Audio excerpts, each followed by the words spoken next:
share with everyone. And today I'm going to share some learning, some lessons from a book called As a Man Thinketh. This is by James Allen. And this very beautifully explains how our thoughts result in the environment that we create all around us. And to some extent, I think most of us have already heard about this from a lot of places, that words have power, thoughts have power. But here it is, there is a very basic principle, right? Thoughts drive action, and action drive emotions. So there are a lot of nuances where we work on the emotions as a therapist with our clients, and we tell them, work out on your emotions. If there's a very strong emotion of anger or of sadness, that can actually result in a physiological disorder within the body. So there are multiple ways to get to the root of the surfacing emotion or surfacing physical illness, disease. There are multiple ways to look at it. One of the beautiful ways that I'm sharing with you is actually your thoughts. And while I had known about this, but when I read this book very recently, it just gave me a whole new perspective. You all know that I'm into reading of these spiritual texts and including Vedas, Upanishads, Puranas. Most of the wisdom in these Upanishads is all about how with reincarnation and some of the karma that we bring back from our previous lives actually affect us in this life. And that is one of the reasons why we don't know why some of the things are happening with us here. And we keep wondering, right? That I've been so nice to that person, but why is he so mean to me, etc., etc. There are so many such incidents. But this beautiful book, as I said, it took me in a different lane, which is about scientifically just think about our thoughts. And what can I do today? I cannot do anything that happened in the past. So I can't go and change any of that. If there is something that is residing in my past which is affecting me today, I have to live with it, right? But let's look at the agami karma, which means what am I doing right now? What am I doing for the rest of my life? How can I make sure that I keep building my life the way I want it, right? One of the most powerful ways is to manage your thoughts. And now you would ask me, how do I do that? One day, today, I make sure consciously that I'm going to think positive about everybody, about the environment, about the people that I have. But the moment I get into this life and start interacting with the environment, and that environment contains people, our family members, our relatives, our co-workers, so many people, right? And we completely forget that we don't have control over our thoughts at that time. Whatever mind plays with us, whatever thoughts that emerges, we just go with that. And the moment I get a thought of irritation by looking at somebody, or somebody said something to me, I won't at that time be able to recollect, I didn't have to respond in such a way. I had to only think about positive for that person. It would be humanly impossible to do that. So and then of course I get angry, I get irritated, and then my action would show that up. And the moment my action would show that up, it'll affect my emotion. And then that's an entire cycle, right? And then again it'll harbor more negativity, more negative thoughts in me. So how do I really change that? And today, this is something very powerful. Listen carefully. What you need to do, as people say, and I've been saying, train your mind. But how? I've been training my mind by just actively, consciously watching my thoughts.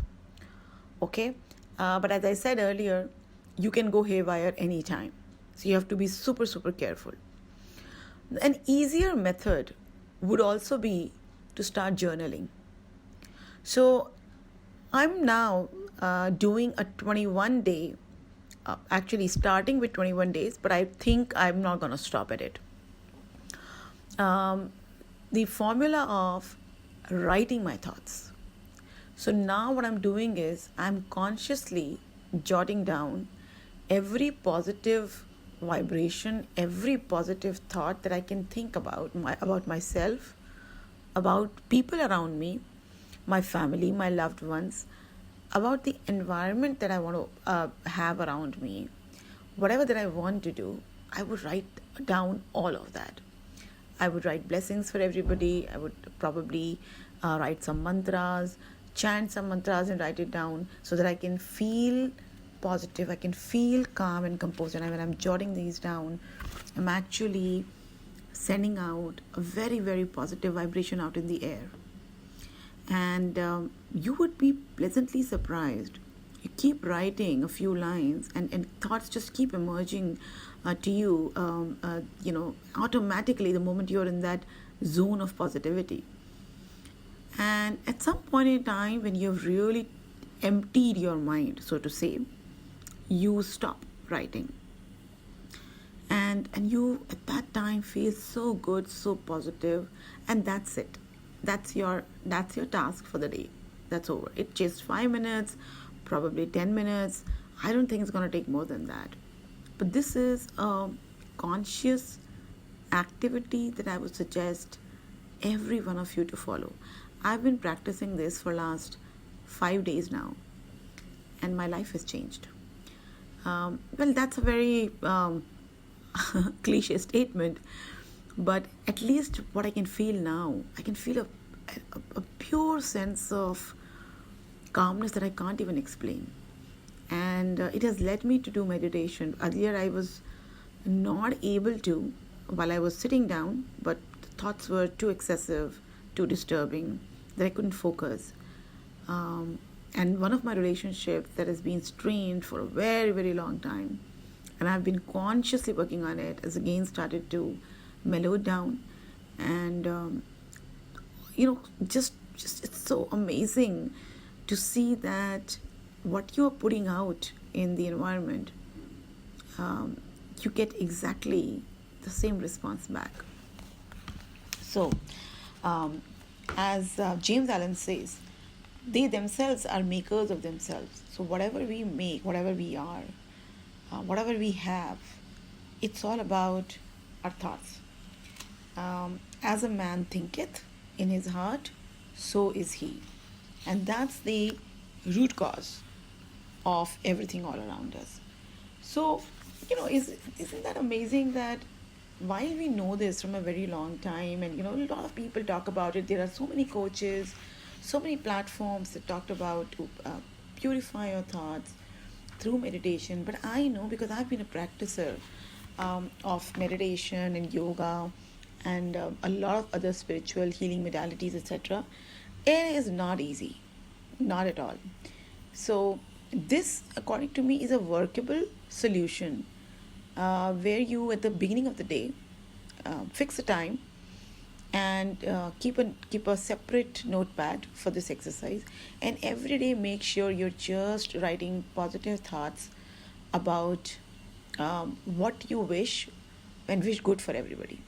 Wish good for everybody. Believe me, that has got a very, very different tone to it, very, very different vibration to it. Even if you hate somebody, even if you have something which is not going as per your needs, as per your desires, and you feel extreme negative emotion with somebody, still make sure that when you're writing, you're only thinking, just think, if you can, about anything positive about it. And if you can't, just say, bless that soul. Bless that soul. May God give that soul some energy, some positivity to lead his life or her life joyfully.